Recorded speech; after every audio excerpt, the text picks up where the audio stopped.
السلام علیکم ورحمۃ اللہ وبرکاتہ۔ آج ہم بات کریں گے جو بہاولپور یونیورسٹی اسکینڈل آج کل بہت زیادہ اس پہ بات کی جا رہی ہے، اس کے بارے میں کہ یہ اسکینڈل اتنا بڑا ہے کہ پورے پاکستان کی تاریخ میں اتنا بڑا اسکینڈل سامنے نہیں آیا کہ 5,000 کوئی کہہ رہا ہے، 6,000 کوئی کہہ رہا ہے، 7,000 جو اسٹوڈنٹس ہیں ان کی ویڈیوز ہوں فحش۔ اور آپ نے دیکھا کہ جو چیف سیکریٹری آفیسر ہے اعجاز میجر ریٹائر اعجاز شاہ، وہ چونکہ وہ انوالو ہے اس کے اندر۔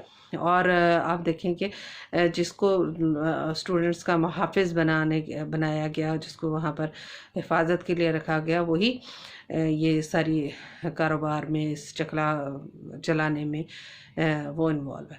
اور یہ بہت ہی پریشانی کی بات ہے، چاہے وہ بچیوں کے پیرنٹس ہیں یا بچوں کے پیرنٹس ہیں، دونوں کے لیے بہت زیادہ پریشانی کی بات ہے، کیونکہ بچوں کو بھیجتے ہیں ماں باپ پڑھنے کے لیے ان یونیورسٹیز میں، نہ کہ ان مختلف سرگرمیوں میں انوالو ہونے کے لیے۔ تو وہاں دیکھیں اس سے آئس بھی برآمد ہوئی، اس سے مختلف طرح کی گولیاں بھی برآمد ہوئیں جو جب اس کو پکڑا گیا، اور اس نے اعتراف جرم بھی کر لیا ہے۔ بات یہ ہے کہ صرف الزام نہیں ہے، بلکہ اس شخص نے اعتراف جرم بھی کر لیا ہے۔ پھر پولیس نے ثبوت بھی دیکھے ہیں، وہ اس کی جو ہے موبائل، اس میں سے اتنی بے شمار لڑکیوں کی ویڈیوز ہیں، جو باقی اساتذہ جو اس میں انوالو ہیں ان کی ویڈیوز ہیں، اور وہ باقاعدہ بتا رہا ہے کہ اس کے اندر ہر ڈپارٹمنٹ کے 10-12 لوگ انوالو ہیں، اسٹوڈنٹس بھی انوالو ہیں جو کہ اسٹوڈنٹ بنے ہوئے ہیں یونیورسٹی میں۔ تو یہ اسکینڈل اتنا بڑا ہے اور اتنی شرمناک بات ہے کہ اس کے بعد بچے اور بچیاں دونوں کو لوگ بہت زیادہ گھبرائیں گے، پریشان ہوں گے کہ ہم کن جگہ پہ اپنے بچوں کو بھیج رہے ہیں، اور ان کی کیا وہ پڑھنے جا رہے ہیں یا کیا کر رہے ہیں، اور ہر ماں باپ پریشان ہوں گے اپنے بچوں کے لیے، اور وہ نہیں بھیجنا چاہیں گے۔ بچیاں ہیں وہ ان کے ساتھ جو بھی انہوں نے کاروبار کیا، جو بھی حرکتیں کی، جو بھی غلط ان کی ویڈیوز وغیرہ بنائی، تو لڑکوں کے ساتھ بھی وہ اسی طرح ان کو منشیات میں انوالو کرتے ہوں گے، بلیک میلنگ اور یہ سارا کچھ۔ تو اب یہ ساری چیزیں جو ہے یہ بہت زیادہ پریشانی کی بات ہے، اور اس کی روک تھام کیسے کی جائے؟ بات تو یہ ہے کہ جو ہو رہا ہے وہ تو ہو رہا ہے، ٹھیک ہے، اور ہر بندہ اس کے بارے میں بات کر، لیکن یہ کیوں ہو رہا ہے؟ اصل بات تو یہ ہے کہ کیوں ہو رہا ہے، اور یہ نہیں ہونا چاہیے۔ اس کے لیے ہم نے کیا کرنا ہے؟ اس کے لیے کوئی بات نہیں کر رہا۔ اب مجھے بتائیں کہ ہم دیکھتے ہیں کہ کچھ عرصے سے کہ ہر یونیورسٹی، ہر دوسرا یونیورسٹی اور ہر دوسرے کالج کے بارے میں یہ بات آتی ہے۔ پہلے بہت پہلے تو یہ ہوتا تھا کہ جب ہم پڑھتے تھے اسکول کالج میں، تو اکا دکا واقعات تو ہم سنتے رہتے تھے۔ وہ یہ بات بھی تھی کہ نیٹ نہیں تھا اس دور میں، بھی برائیاں تھیں، سب کچھ چلتا تھا، لیکن وہ اتنا زیادہ عام نہیں تھا، اور اتنا زیادہ وہ ہائی لائٹ بھی نہیں ہوا کرتا تھا۔ لیکن اب چونکہ نیٹ کا دور ہے، تو چھوٹی سے چھوٹی بات گلی محلوں کی، گھروں کی بھی نیٹ پہ آ جاتی ہے، اور بہت زیادہ کوئی چیز چھپی نہیں رہ گئی۔ تو اب یہ ہے کہ بے حیائی جو ہمارے معاشرے میں ہے، اس کی روک تھام کیسے کی جائے؟ اصل بات تو یہ ہے کہ ہم اس چیز کو روکیں کیسے، کیونکہ یہ ایک تو ہمارے معاشرے کا بگاڑ تو ہے ہی، اور پھر اسلام کے نام پہ ہمارا ملک بنا ہے، اس کے لیے بدنامی، پھر پوری دنیا میں ہماری بدنامی جو ہوئی ہے اس واقعے کے بعد، اس کا کیا دعویٰ ہوگا؟ تو اس کے لیے نا یہ میں سمجھتی ہوں کہ جب ماں باپ بچے وہ پال رہے ہوتے ہیں، گرو کر رہے ہوتے ہیں بچے، تو اس دوران بچوں کو ویلیوز سکھانی چاہیے، اپنی دینی ویلیوز۔ اس وقت ماں باپ کچھ جابس، زیادہ تر جابس کا خیال ہوتا ہے، ماں باپ بھی جاب کر رہا ہے، ماں بھی، اور وہ بالکل بھی اس چیز کی اہمیت کو نہیں سمجھتے کہ بچوں کی تربیت کی بھی ہماری ایک بہت بڑی ذمہ داری۔ تو یہ الگ موضوع ہے کہ تربیت ماں کو کرنی چاہیے کہ باپ کو کرنی چاہیے کیا، لیکن یہ ہے کہ بہرحال دونوں کی ذمہ داری ہے کہ بچوں کی تربیت کی جائے. پہلے دن سے آپ سکھائیں بچے کو. جو بچہ بولنا سیکھتا ہے کہ آپ اس کو اللہ کا تعارف کروائیں, اپنے دین کی سمجھ بتائیں. اور پھر جیسے جیسے بچے خاص طور پہ جب ٹین ایجرز ہوتے ہیں تو آپ ان کو ویلیوز بتائیں, ان کو پردے کا بتائیں, جیسے کہ ہمارے نبی صلی اللہ علیہ وسلم نے ہمیں بتایا. اور قرآن میں بھی ہے کہ جب بچے بلوغت کی عمر کو پہنچ جاتے ہیں نا, پھر انہیں پردے کے بارے میں بتایا جائے. پھر وہ نوک کر کے, قرآن میں ہے کہ نوک کر کے آئیں. تو جب ان کو اس حدود کا بتایا جائے گا تو پھر ان کو ظاہر خود ہی معلوم ہوگا کہ ہمیں اس چیز سے بچنا ہے اور اس چیز میں نہیں جانا. اور جو بچوں کی سیکس ایجوکیشن ہے وہ آپ خود دیں بچوں کو, بجائے کہ بچے ٹی وی کے ذریعے, نیٹ کے ذریعے اور دوستوں کے ذریعے غلط اور صحیح میں فرق کیے بغیر وہ سیکھیں اور ایکسپلور کریں چیزوں کو. تو آپ خود گھر میں بچوں کو بتائیں کہ کیا چیز ہے جو بلوغت میں ہوں, خاص طور پہ ٹین ایجرز میں ہوں, تو ان کو بتائیں کہ کیا چیز ہے, کہاں ان کی کیا حدود ہے, اور کیا چیز ہمارے دین میں ہے, کس چیز سے منع کیا گیا ہے.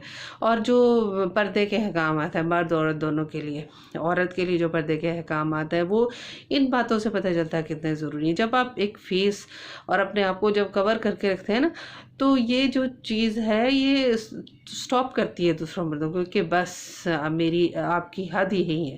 اور آپ نے یعنی جیسے کہ قرآن میں اللہ تعالیٰ فرماتے ہیں کہ مان والی جو عورتیں وہ اپنے چہروں پہ جو چادریں ہیں اس کو لٹکا لیں تاکہ وہ پہچانی جائے. پہچانی کیا جائے, وہ یہ پہچانی جائے کہ وہ پاک باز مومن عورتیں ہیں, اور ان کے ساتھ ایک حد میں آپ بات کر سکتے ہیں, دور سے بات کر سکتے ہیں, اور ایک پردے مطلب حدود واضح کرتے ہیں.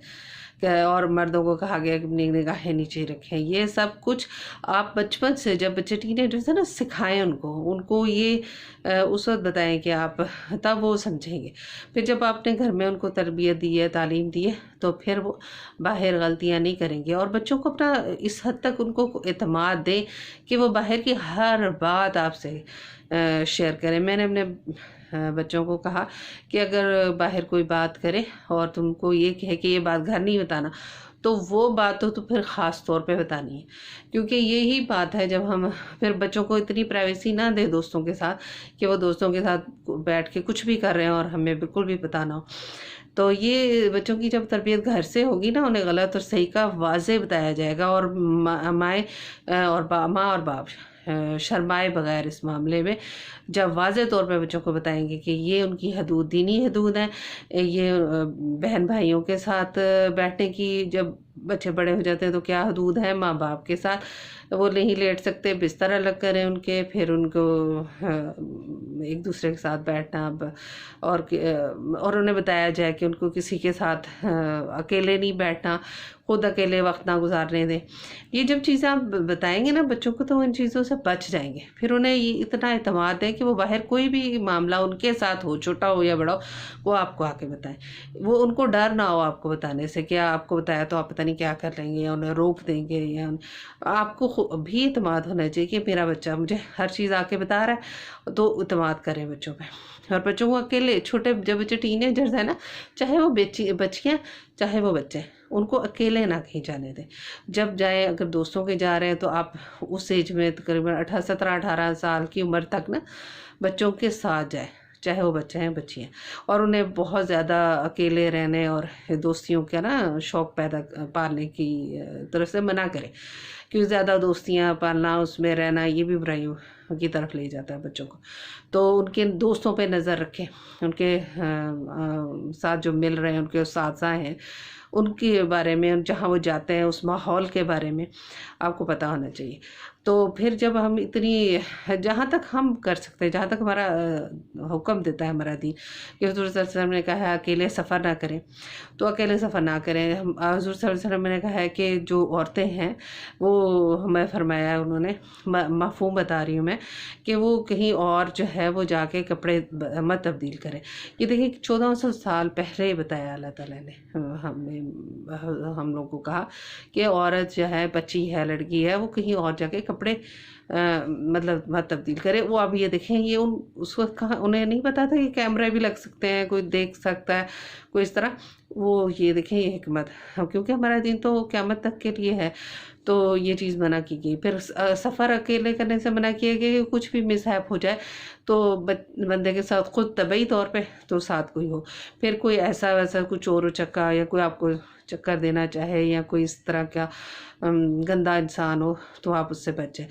پھر بچیوں کو بھی آپ نہ، بلکہ بچیوں کو زیادہ کہ آپ ان کو اکیلے نہ کہیں جانے دیں کہ ٹیچر سے ملے جا رہی ہیں یا کمبائنڈ اسٹڈیز کر رہی ہیں. تو آپ اگر کمبائنڈ اسٹڈیز کر رہی تو آپ ان پہ نظر رکھیں، دیکھیں وہ کیا کر رہی، تھوڑی تھوڑی دیر بعد جا کے دیکھیں.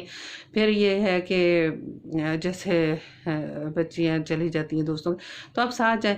مطلب کم از کم 17-18 سال کی ایج تک آپ ان کو سکھا دیں کہ ان نے کن حدود میں رہنا ہے. تو بچے جو ہیں پھر وہ ٹریک سے ادھر ادھر ہوتے نہیں ہیں. پھر انہیں پتہ ہوتا ہے کہ ان کی رسپانسبلٹی کہاں تک ہے اور انہیں کہاں جانا ہے کہاں نہیں، وہ بخوبی سمجھ جاتے ہیں. پھر وہ ایسی جن چیزوں سے بچ جاتے ہیں. اسکول کالجز میں جب دیکھیں بچے ہوں یا بچیاں، وہ دیکھیں کہ کوئی بہت ہی زیادہ اوور بیہیو کر رہا ہے ان کے ساتھ، بات بات میں للچائی، وہ گندی سی مطلب تھوڑا سا ان کا انداز، خواتین کو تو فوراً معلوم ہو جاتا ہے کہ کوئی کس طرح سے بات کر رہا ہے. اور ان کے پاس یہ نہیں کہتے نا، ایک حس بہت زیادہ ان کی حس تیز ہوتی، تو وہ فوراً میں چلے تو ادھر راستہ بدل لیں اپنا، وہ دوبارہ ادھر جائیں نا. بہت زیادہ چانسز ہوتے ہیں کہ اس طرح کوئی بہلا پھسلا کے اور اس طرح پھر آپ کو جب آپ جائیں گی نہیں دوبارہ تو بہت مطلب آپ اس طرح کریں کہ وہاں نہ جائیں. تو اسی طرح بچے جو ہیں وہ لڑکے ہیں ان کو بھی بتائیں کہ آپ کو اکیلے کہیں نہیں جانا، سنسان راستوں سے نہیں گزرنا. اگر جانا ہے کہیں تو ساتھ کسی دوست کو جو بہت زیادہ اعتماد والا ہے، یا بہن بھائی ہیں، دو ہیں تو جیسے ہو جائے. اگر ہم ان چیزوں کو سمجھیں گے اور بچیوں کو پردے کی تعلیم دیں گے اور بچوں کو بھی بتائیں گے کہ ان کی حدود کیا ہیں تو یہ چیزیں نہیں ہوں گی. اور پھر ان کو مصروف رکھیں. ان کو جب ٹین ایجرز ہوتے ہیں نا بچے، ان تو ہارمونس چینجز ہو رہی ہوتی ہیں ان کے اندر، تو ان کو اس وقت مصروفیات دیں، ان کو گیمز پہ لگا دیں، ان کو مختلف چھوٹے چھوٹے کاموں میں لگا دیں کہ وہ ارن بھی کرنے، اسے کوئی اسکلز سیکھنے لگا دیں. جیسے دوسرے ہم نے دیکھا یورپ میں چھوٹے چھوٹے 14-15 کی ایج میں بچے کچھ نہ کچھ ارن کر رہے ہوتے ہیں، کچھ نہ کچھ ایسی چیزیں کر رہے ہوتے ہیں جن سے ان کو پیسے ملتے ہیں اور فلاحی کام یا تو کر رہے ہوتے ہیں جس سے وہ آگے ان کی زندگی میں بڑا فائدہ ہوتا ہے. تو ہمارے بھی بہت ساری اپرچونیٹیز ہیں، ایسا نہیں کہ نہیں ہے، ہم بھی کر سکتے ہیں. تو جو فارغ وقت ہے، جیسے کووڈ میں بہت سارے میں نے دیکھا تھا والدین نے بچوں کو چھوٹی چھوٹی سکلز سیکھنے لگا دیا تھا یا چھوٹی چھوٹی جابس کرنے لگا دیا تھا. تو بہت اچھا یہ سیکھنے کے لیے تھا ہمارے لیے یہ ٹائم. تو اس طرح ہی ہمیں اب بھی اگر ہم کریں تو ان چیزوں سے بچ سکتے ہیں. پھر بچوں کی نا اب یہ دیکھیں کہ جیسے نشہ ہوتا ہے یا سیکس ہے، نشہ کچھ بھی، یہ عادتیں ایسی ہیں کہ ان سے انسان جب ان میں ایک دفعہ پڑ جائے نا تو وہ اس سے نکل نہیں سکتا، خود بخود نکلنا بہت مشکل ہو جاتا ہے. اور شیطان نے تو ظاہر آپ کو پتہ ہے کہ ہم نے پڑھا ہے قرآن میں کہ وعدہ کیا اللہ تعالیٰ سے کہ میں ضرور ایک حصہ انسانوں میں سے، آدم کی نسل میں سے لے لوں گا اور اس کو ضرور جہنم میں لے کے جاؤں گا. تو پھر ہمارا تو مقابلہ ہے شیطان کے ساتھ. تو بجائے کہ ہم ایسے بچوں کو یا ایسے لوگوں کو ڈیگریڈ کریں، شرمندہ کریں، یا پھر جیسے ہم ان کے لیے ہدایت کی دعا کریں، جو اگر ہمارے بچے ہیں تو ان کے لیے ہدایت کی دعا کریں تاکہ یعنی وہ اس چیزوں سے بچ سکیں. مطلب گھر کی تربیت اور پھر اداروں میں بھی خاص طور پہ جو اسکول اور کالجز ہیں نا، وہاں پر یہ ہمیں یہ تعلیمات دینی چاہیے. اور سب سے بڑھ کر یہ ہے کہ جب ہم اپنے بچوں کو ساتھ ساتھ دینی تعلیم بھی دیں گے، ان کو ویلیوز سمجھائیں گے اپنے دین کی، اپنے نبی کی، اور پردے کی اہمیت اور شرم کیا ہے، یہ جب سب حدود ہم بتائیں گے نا تو ہم خود بخود ہی ہمارے بچے ان چیزوں سے بچ جائیں گے اور اس سائڈ پہ نہیں جائیں گے.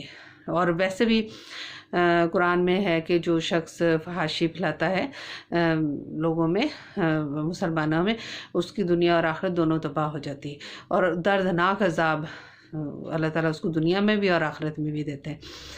تو نیکسٹ ویڈیو میں بتاؤں گی کہ کون سی ایسی دعائیں ہیں کہ جن کو پڑھ کے ہم ایسے جو نشہ آور لوگ ہیں ان کو اور جو زانی ہیں ان دونوں سے، ایسے لوگوں سے وہ ہدایت کی دعا کریں، اور پھر وہ دعائیں پڑھ کے کچھ صورتیں ہیں ان کی دعائیں پڑھ کے تو کھانے کے وقت 2-3 دفعہ کھانا پکاتے وقت پھونک دیں، تو چاہے کوئی زانی ہے چاہے کوئی نشئی ہے تو وہ ان چیزوں سے باز آ جاتے ہیں، رک جاتے ہیں، اور کیونکہ اللہ کے کلام میں بہت طاقت ہے۔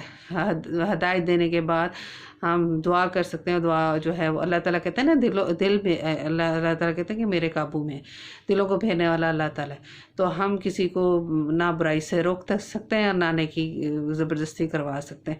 اور یہ جو معاشرے میں ہمارے بگاڑ پیدا ہو رہا ہے اور اس قدر بے حیائی، اس کے لیے ہم ہدایت بھی دیں لوگوں کو اور دعا بھی کریں، اور میں انشاءاللہ آپ کو نیکسٹ اس میں بتاؤں گی کہ کیا دعائیں کریں جس سے ہم ان کو روک سکتے ہیں، اپنی نسل کو بچا سکتے ہیں۔